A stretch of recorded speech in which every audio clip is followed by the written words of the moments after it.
মহতারাম, সামনে উপবিষ্ট আমার মওজুদা মাস্টার সাহেব গদ্দিন হোসেন হুজুর কিবলা দামাত বরকাতুহুম মাদ্দাজুল আলিয়া ও আমার পীর ভাইগণ, এই চ্যানেলের মাধ্যমে যে সমস্ত মা বোনেরা, সবার প্রতি আন্তরিক সালাম, আসসালামু আলাইকুম রহমতুল্লাহ। সেই মহান রব্বুল আলমিনের দরবারে শুকরিয়া আদায় করি যে মহান রব্বুল আলমিনের দরবারে আমাদেরকে কবুল করিয়ে এই পবিত্র মজলিসে আসার এবং বসার তৌফিক দিয়েছেন। প্রত্যেকেই শুকরিয়া আদায় করি, বলি আলহামদুলিল্লাহ। সেই মহামানব রসুল পাক সাল্লাল্লাহু আলাইহি ওয়াসাল্লামের দরবারে প্রত্যেকের কোটি কোটি দুরূদ ও সালাম বর্ষিত হোক। প্রত্যেকেই বলি আল্লাহুম্মা আমিন, আল্লাহুম্মা আমিন। আজকে বিষয় হলো দান সম্পর্কে। আমাদের আব্দুল হাদি ভাই বিভিন্ন কথা বলেছেন, তার সঙ্গে হারাম হালালের কিছু কথা আসবে ইনশাআল্লাহ। কারণ যেসবের মাধ্যমে মানুষ জান্নাতে যেতে পারে তার মধ্যে একটা বিষয় হলো দান। আল্লাযীনা ফি আমওয়ালিহিম হাক্কুম মা'লুম লিস-সাইলি ওয়াল মাহরুম। যারা সম্পদশালী, যারা অর্থশালী, যারা বিত্তবান, তাদের সম্পদে অধিকার রয়েছে কাদের? নিঃস্ব, ভিক্ষুক, অসহায় মানুষদের। অনেকেই চিন্তা করবেন যে আমার উপার্জনে কেন তারা পাবে? এটাই হলো আল্লাহর বিধান যে কারোর দ্বারা কারোর রুজিকে আল্লাহ সুবহানাহু ওয়া তাআলা দিয়ে থাকেন। জোরে বলেন সুবহানাল্লাহ। গোটা পৃথিবীতে কোনো সাহায্য, কেউ কারোর সাহায্য নিয়েই থাকে, আর এটাই হলো আল্লাহর বিধান।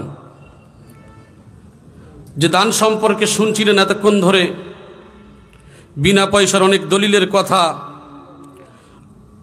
এই কারণেই আব্দুল্লাহ ইবনে আমর রাদিয়াল্লাহু তাআলা আনহু বলেন, রাসূলুল্লাহ সাল্লাল্লাহু আলাইহি ওয়াসাল্লামকে জিজ্ঞাসা করা হলো, আইয়ুল আমালি আফজাল, হে আল্লাহর রাসূল, মানুষের জীবনে সবথেকে উত্তম কাজ কি?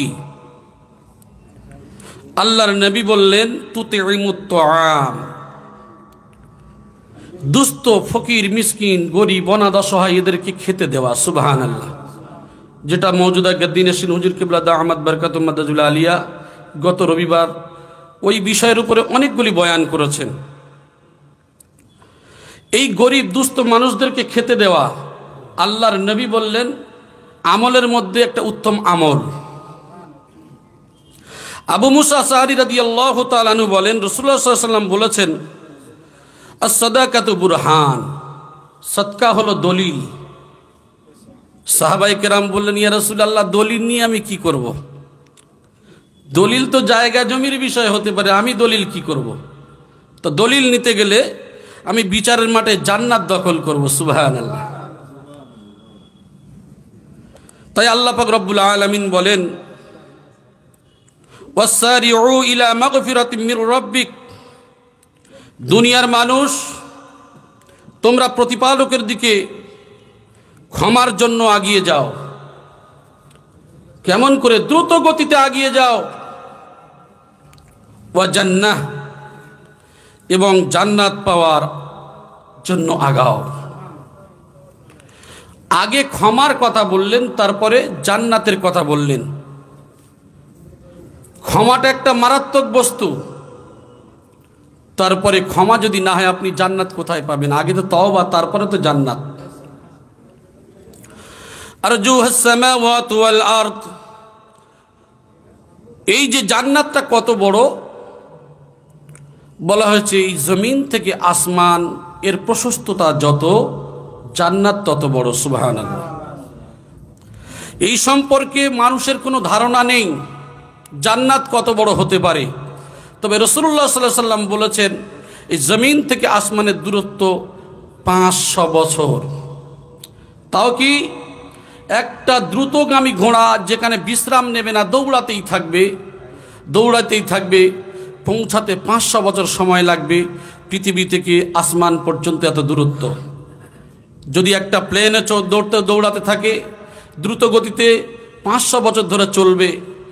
এই প্রশস্ততা যত, এবং 5000 বছর পরেও যদি কোনো সেরকম কিছু আবিষ্কারও হয়, তার দ্রুত গতিতে ছুটবে 500 বছরের দূরত্ব হলো জান্নাত, যেটা মানুষ কল্পনা করতে পারবে না। আব্দুল্লাহ বিন আব্বাস রাদিয়াল্লাহু তাআলা আনহু বলেন, রাসূলুল্লাহ সাল্লাল্লাহু আলাইহি ওয়াসাল্লাম বলেছেন যে ভালো বান্দাদের জন্য জান্নাত এমনভাবে রেডি করা হয়েছে, মারাত আইনুন, যেটা চোখেও কোনোদিন দেখেনি, সে চোখেও কোনোদিন দেখেনি। ওয়ামা সামিয়াতু উযনুন, যেটা মানুষ কোনোদিন কানেও শোনেনি। অতএব দুনিয়ার অনেক কিছু শুনেছে, কিন্তু আসল জান্নাতের বিষয়ে সে কোনোদিন কানে শোনেনি। ওমা খাতারা বিকলবিল বাশার, জান্নাত এমন কিছু যেটা অন্তর দিয়ে কোনোদিন ভাবেনি। তাহলে জান্নাতটা কেমন হতে পারে? আজকের এই কামেল মুর্শিদগণ রাসূল আকরাম সাল্লাল্লাহু আলাইহি সাল্লাম থেকে নিয়ে সাহাবায়ে কেরাম থেকে নিয়ে হাক্কানি আঞ্জুমান যে জিহাদ করছেন গোটা বিশ্বে মানুষের কাছে, যে একটা আমরা দোয়া চাই দস্তগীর, এই দস্তগীর বলছে হাত ধরে নিয়ে আমাদেরকে এই যে নরক থেকে অর্থাৎ জাহান্নাম থেকে আমাদের জান্নাতমুখী করতে চাই। জোরে বলেন সুবহানাল্লাহ। আমাদেরকে জান্নাতমুখী করতে চান। এই যে জান্নাতটা এমন একটা জায়গা যেটা মানুষ ধারণা করতে পারে না। আল্লাহ আরো বলছেন উইদ্দাত লিল মুত্তাকিন, এটা পরেজগারদের জন্য প্রস্তুত করা হয়েছে। জান্নাত কাদের জন্য? পরেজগার। আর আমরা পরেজগার কিসে দেখাই? শুধু মনে করি খাওয়াতে পরেজগারি আছে, খাওয়ার মধ্যে শুধু পরেজগারি দেখাই। হাক্কানি আঞ্জুমান শুধু এ কথাই বলে না, পরেজগার বলতে প্রত্যেক অপছন্দ কথা ও কর্ম, প্রত্যেক অপছন্দ কথা ও কর্ম থেকে দূরে থাকে যে, তাকেই বলে মুত্তাকি, তাকেই বলে পরেজগার। সুবহানাল্লাহ। তাহলে আমাদের কথা, আমাদের বলা, মওজুদা মাস্টার সাহেব গদ্দিনেশ নজির কিবলা দামাত বারাকাতুহুম গত রবিবারে একটা কথা বলেছেন যে মিল লিসানিহি ওয়া ইয়াদিহি, তোমার হাত আর জবানের দ্বারা কোনো মানুষ না যেন কষ্ট পায়। উসমান গনি রাদিয়াল্লাহু তাআলা আনহু, আল্লাহর নবীর সাহাবী, আল্লাহর নবীর খলিফা, তিনি শুধু একটা বাচ্চা এসে অভিযোগ করলেন, হুজুর আমাকে অন্যায়ভাবে মেরেছে। উসমান গনি রাদিয়াল্লাহু তাআলা আনহু ধরে কানটা পাক দিয়ে দিয়েছেন। আল্লাহর নবীর খলিফা পাক দেওয়ার পরে সেই বাচ্চা বলছে, হুজুর আমি দোষী নয়, আমি দোষ করি নাই। এমন সময় বাড়িতে চলে গেলেন। বাড়িতে যাওয়ার পরে উসমান গনি রাদিয়াল্লাহু তাআলা আনহুর ঘুম আসে না, গায়েবীভাবে যেন আওয়াজ ভেসে আসে, হুজুর আমি দোষী নয়, দোষী নয়। উসমান গনি রাদিয়াল্লাহু তাআলা আনহু ঘুমালেন না, উঠে চলে আসলেন। আসার পরে বাচ্চার খোঁজে আসলেন। আসার পরে দেখতে পেলেন বাচ্চা সেখানে দাঁড়িয়ে আছে। ও বাবা, বাচ্চা ছেলে এসো বাবা, যেহেতু আমার হাতের দ্বারা তোমারে কষ্ট দিয়েছি, আমি খলিফা হলেও আমি তোমার কাছে বলতে চাই, তুমি আজকে এসো, আমি খলিফা, আমার কানটা ধরে পাক দিয়ে দাও। সুবহানাল্লাহ। আজকের কেমন খলিফা ছিলেন, কেমন তারা নেতা ছিলেন। তারা অন্যায় করেছেন কিন্তু সঙ্গে সঙ্গে তারা ক্ষমা চেয়েছেন। জোরে বলেন সুবহানাল্লাহ। বাচ্চা ছেলে একটা বাদশার কোনোদিন কান পাক দিতে পারে? হুজুর কেবলা বলছিলেন না পাক জবানে, যে হাতটা নিয়ে জোর করে কানে দিয়ে পাক দিয়ে নিয়েছেন। সুবহানাল্লাহ বিহামদি। কেন? আল্লাহর আদালতে না জানে আসামি হয়ে যায়। ওয়াইয়াদিহি, হাতের দ্বারা যে কষ্ট, আর মিল লিসানিহি, জবানের দ্বারা যে কষ্ট। হযরতে আবু বকর রাদিয়াল্লাহু তাআলা আনহু কষ্ট দিয়েছিলেন, শুধু বলেছিলেন কাফেরি গোলাম। হযরতে বিলালকে বলেছিলেন, বিলাল মনে কষ্ট পেয়েছিলেন, মনটা বড় খারাপ। আল্লাহর নবী আসলেন, আসার পরে দেখলেন মন খারাপ। কি হয়েছে বিলাল? বলছি ইয়া রাসূলুল্লাহ, ইয়া হাবিবাল্লাহ, হুজুর হযরতে আবু বকর আমার এই কথা বলেছে। আল্লাহর নবীর সাহাবী, আল্লাহর নবীর খলিফা আবু বকরকে বলছেন, ও আবু বকর, তুমি মরণের পরে সমস্ত মানুষের সম্মুখে অপমানিত হবে না, তুমি আল্লাহর কাছে তওবা করতে গেলে হুকুকুল ইবাদ, তোমার ওই বান্দার কাছে, তোমার কাছে ক্ষমা চাইতে হবে। সঙ্গে সঙ্গে কি করলেন? ইয়া রাসূলুল্লাহ, ইয়া হাবিবাল্লাহ, হুজুর আমি ক্ষমা চাই। হযরতে বিলালের কাছে গেলেন। হযরতে বিলাল রাদিয়াল্লাহু তাআলা কানুর কাছে যায় এমন করে বলছেন, ও বিলাল, আমারে ক্ষমা করে দাও। বিলাল মুখ ঘুরিয়ে নিলেন, আবার ক্ষমা করে দাও, আবার মুখ ঘুরিয়ে নিলেন, আবার ক্ষমা করে দাও, মুখ ঘুরিয়ে নিচ্ছেন। আল্লাহর নবী বলছে, বিলাল আর মুখ ঘুরিয়ে নিও না বিলাল। ও বিলাল, তোমার কষ্টের সময়ে হযরতে আবু বকরের অবদান, যে আবু বকর নিঃস্বার্থভাবে নিজের অর্থ দিয়ে তোমার ক্রয় করেছে, তুমি যদি না ক্ষমা করো হযরতে আবু বকর সে আসামি হয়ে যাবে। এই জন্য করে বিলাল, তোমার নিজ গুণে তুমি ক্ষমা করে দাও। হযরতে বিলাল ক্ষমা করে দিলেন। জোরে বলি সুবহানাল্লাহ। আমার আপনার নবী, বিশ্ব নবী, রহমাতাল লিল আলামিন, তিনি এমন এক সময়ে আল্লাহর নবী মৃত্যুর পূর্বে, ওফাতের পূর্বে সাহাবায়ে কেরামদের ডাক দিলেন, আমার সাহাবীরা, আমি রাসূলুল্লাহ তোমাদের কাছে যদি কোনো অন্যায় করে থাকি, কোনো পাপ করে থাকি, আজকের আমি বলি, তোমরা যদি পারো আমি রাসূলুল্লাহ কিসাসকে দুনিয়াতে আদায় করে নাও। আমি যে অত্যাচার তোমাদের প্রতি করেছি, যদি করেও থাকি, সেই প্রতিশোধ আমার গ্রহণ করো। আল্লাহর নবীর কথা শুনে সাহাবায়ে কেরামরা কাঁদছেন। আল্লাহর নবী সাহাবীরা ক্রন্দন শুরু করে দিয়েছেন। এমন সময় একজন সাহাবী বলছেন, ইয়া রাসূলুল্লাহ, আপনি অন্যায় করেছেন আমার কাছে। কি অন্যায় করেছি? ইয়া রাসূলুল্লাহ, আপনি এই যে বালতি দিয়ে, এমন একটা পাত্র দিয়ে আমার পিঠে আঘাত করেছেন। ইয়া রাসূলুল্লাহ, আমার সেই কিসাসটা আদায় করতে হবে। ঠিক আছে, আদায় করে নাও। আল্লাহর রাসূল গো, আপনার শরীরের জুব্বা মুবারক খুলতে হবে। ওই সময় আমার শরীরে তো জুব্বা ছিল না, আমার শরীরে কোনো কাপড় ছিল না। আল্লাহর নবী, বিশ্ব নবী, রহমাতাল লিল আলামিন, নিজের জুব্বা মুবারকটা খুলে দিলেন। ওই আল্লাহর নবীর সাহাবী কি করলেন? সঙ্গে সঙ্গে পিছন থেকে জড়িয়ে ধরে ওই সময় তার কি করলেন? আল্লাহর নবীর পিছনে এই জায়গাটায় যেমন করে মোহরের নবুয়াত ছিল, তার উপরে চুম্বন করে ফেলেছেন। সুবহানাল্লাহ। ইয়া রাসূলুল্লাহ, বেয়াদবি মাফ করে দিন, আপনার প্রতিশোধ গ্রহণ করার জন্য নয়, আমার জীবনের বড় আশা আপনার মোহরের নবুয়াতের উপরে আমি চুম্বন করব। সুবহানাল্লাহ। আজকের দেখেন, আমার আপনার মুর্শিদ সুফি মুফতি আজম গাছী রহমাতুল্লাহ আলাইহির দরবার, আজকের সুফি মুফতি আজম গাছী রহমাতুল্লাহ আলাইহি থেকে নিয়ে আজকের মওজুদা গদ্দিন আসিন হুজুর কিবলা দামাত বারকাতুহুম মাদ্দাজুল আলিয়া পর্যন্ত বয়ান করার পরে একটাই কথা, যে বাবা, যদি বয়ানের মধ্যে কোনো ভুল হয়ে যায়, যদি বয়ানের মধ্যে, কথার মধ্যে, বলার মধ্যে যদি কোনো ভুল ভ্রান্তি হয়ে যায়, আল্লাহর রাস্তায় মাফ করে দাও। গোটা পৃথিবীর দিকে তাকান, আজকের ওয়াজ নসিহত আমরা করি কতটা অহংকার, দাম্ভিকতা নিয়ে। আর হাক্কানি আঞ্জুমানের এই আদর্শিত ওলামাগণ শেষের কথা একটাই কথা বলতে থাকেন, যে বাবা, বয়ানের মধ্যে, বলার মধ্যে যদি কোনো বিয়াদবি হয়, আল্লাহর রাস্তায় ক্ষমা করে দেবেন। সুবহানাল্লাহ। এই আদর্শ তো রাসূলুল্লাহর আদর্শ। ছোট হলে আমরা মনে করি যখন কোনো মারামারি হয়, সেই মারামারিতে যদি কেউ সেখান থেকে জয়লাভ করে, সেই হলো সব থেকে ভালো। না, এখানে ওই ব্যক্তি সব থেকে যে নিজে ক্ষমা করে দেয় এবং নিজে হেরে যায়, ওই ব্যক্তি হলো উত্তম। সুবহানাল্লাহ। আমার ভাইজান, তো যাই হোক, আজকের বলার উদ্দেশ্য হলো এটাই, যে জান্নাত পেতে গেলে ওই পরেজগারের জন্য যে আল্লাহ রেডি করে রেখেছেন, পরেজগার তাহলে কোন ব্যক্তি? ওই ব্যক্তি হলো মুত্তাকি, ওই ব্যক্তি হলো পরেজগার। আল্লাহর রাসূল সাল্লাল্লাহু আলাইহি ওয়াসাল্লামের সম্পর্কে বলছেন, লা ইসমা ফিহি, যার পাপ নেই সে যাবে কোথায়? জান্নাতে। এখন ওই জান্নাতে যাবে যার পাপ নেই, কিন্তু আল্লাহর নবী তো বলছেন, কুল্লু বনি আদম খাত্তাউন, এই যে প্রত্যেক আদম সন্তান তো পাপী। তা আদম সন্তানরা যদি পাপী হয়, তাহলে আমরা জান্নাতে যাব কেমন করে? ওই পাপী আবার উত্তম, যে সম্পর্কে বলছে খায়রুল খাত্তাউন আত-তাওয়াবুন, বলা হয়েছে ওই পাপী উত্তম যে পাপ করার পরে বলে, আল্লাহ আমার ক্ষমা করে দাও। সুবহানাল্লাহ। আল্লাহর রাসূল বলছেন তার আর পাপ নেই। সুবহানাল্লাহ। তাহলে বোঝা যায় যে আমরা পাপ করি, আল্লাহর কাছে ক্ষমা চাইব।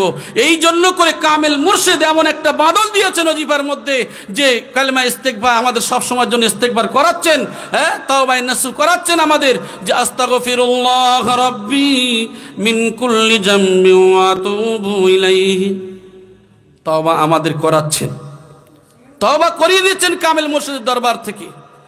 এবং শুধু তাই নয়, 5 ওয়াক্ত নামাজে আল্লাহ সুবহানাহু ওয়া তাআলা এমন একটা দরবারে আমাদের বাদন দিয়ে দিয়েছেন, যে 5 ওয়াক্ত নামাজে তওবা করিয়ে নিচ্ছেন। সুবহানাল্লাহ। আজকের এই সমস্ত দরবারকে আমরা বলি নাজায়েজ, এই সমস্ত দরবার বেদাতি।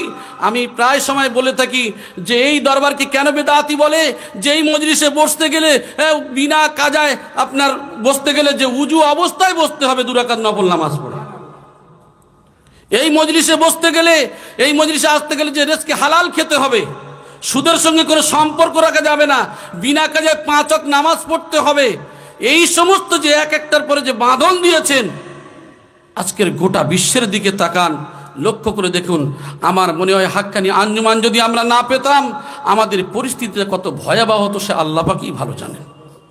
কিন্তু অবাক হয়ে যায় আমার ভাইয়েরা, অনেকে ইউটিউব দেখার মাধ্যমে অনেকে বিভিন্ন দল আহলে হাদিস করেন, বিভিন্ন আমাদের পীর ভাইয়ের ছেলেরা।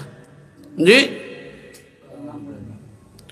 এই সমস্ত পরিস্থিতি বলার উদ্দেশ্য হলো আমাদের এটাই, আমাদের পীর ভাইদের এটাই করতে হবে যে না, আমরা একমাত্র এটাই লক্ষ্য করব যে আমরা দেখব কোরআন হাদিস, অবশ্যই আমরা দলিল প্রমাণ সেগুলি দেখব।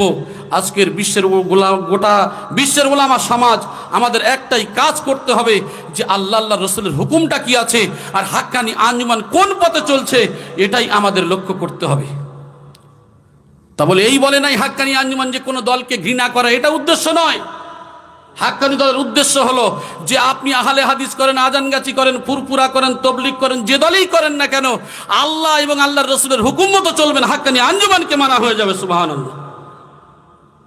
আমার ভাই, বলার উদ্দেশ্য হলো এটাই, কোনো দলকে ঘৃণা বা ছোট করা উদ্দেশ্য নয়। আর হাক্কানি আঞ্জুমান কোনো দলকে ছোট করার জন্য হাক্কানি আঞ্জুমান প্রতিষ্ঠিত হয় নাই। হাক্কানি আঞ্জুমান সবার কাছে বুকে টেনে নিয়ে আল্লাহর হুকুম মতো নবীর তরিকা অনুযায়ী জান্নাতবাসী করতে চান। জোরে বলেন সুবহানাল্লাহ। ওয়ালা বাগিয়া সীমালঙ্ঘন, অর্থাৎ সীমালঙ্ঘন করা যাবে না। যেমন আমি আপনি বাজারে গেলাম, বাজার যাওয়ার পরে একটা ঝাল কিনে নিলাম বা মরিচ যাকে বলে, কিনে নেওয়ার পরে পাল্লা, দাড়ি পাল্লাতে মাপা হলো। এখন আপনি তুলে নিয়ে দেখছেন, দেখতে দেখতে আপনি চিন্তা করছেন দোকানদারে দেবো, অথচ মাপা কমপ্লিট হয়ে গেছে। আপনি নিয়ে কি করবেন, ওই যে নিজে তার পাল্লাতে না, তার জায়গায় না রেখে আপনি নিজের পকেটে ঢুকিয়ে ফেললেন। এর নাম হলো সীমালঙ্ঘন।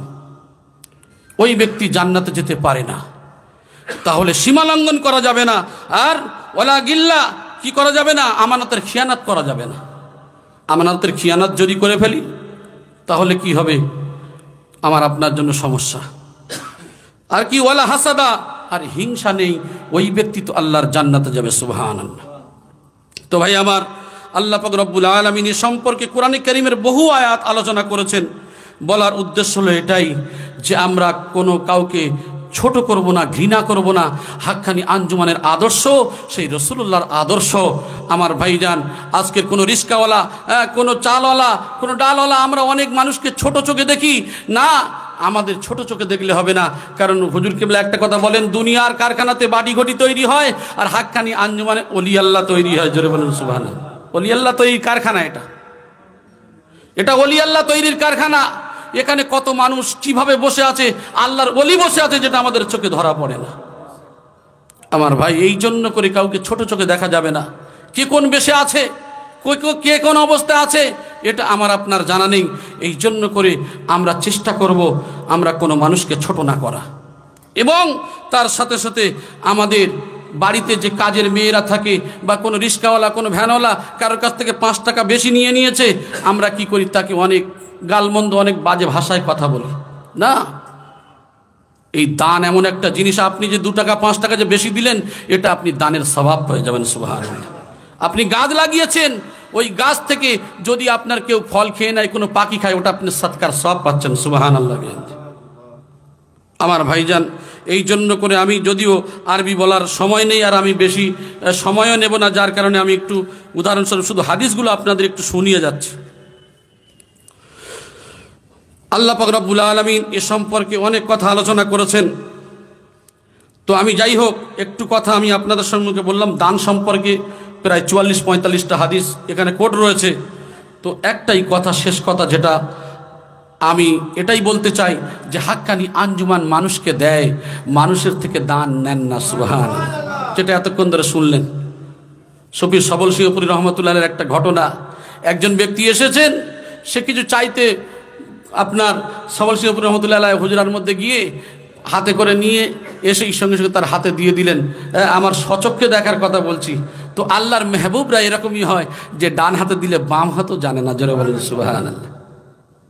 এই জন্য করে আমি বলি, দান জান্নাতে যাওয়ার একটা সব থেকে বড় রাস্তা। দান জান্নাতে যাওয়ার একটা বড় রাস্তা। আপনি আপনার সংসারে স্ত্রীকে কষ্ট দেন, বিবিকে কষ্ট দেন, ছেলে মেয়েদের কষ্ট দেন, কেন দেন? আপনি যে সংসারের জন্য যেটা খরচ করবেন, এটা সাদকার সওয়াব রয়েছে।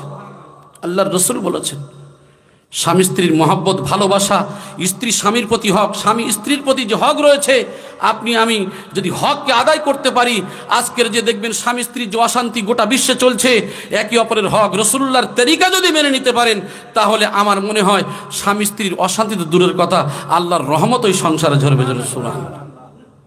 আজকের নাজায়েজ হারাম কাজ আমাদের মধ্যে ঢুকে পড়ার কারণে বিভিন্নভাবে আমরা গুনাহ করে ফেলছি। আল্লাহ যেন আমাদের হিফাজত করেন। আমিন সুম্মা আমিন। ভাষার মধ্যে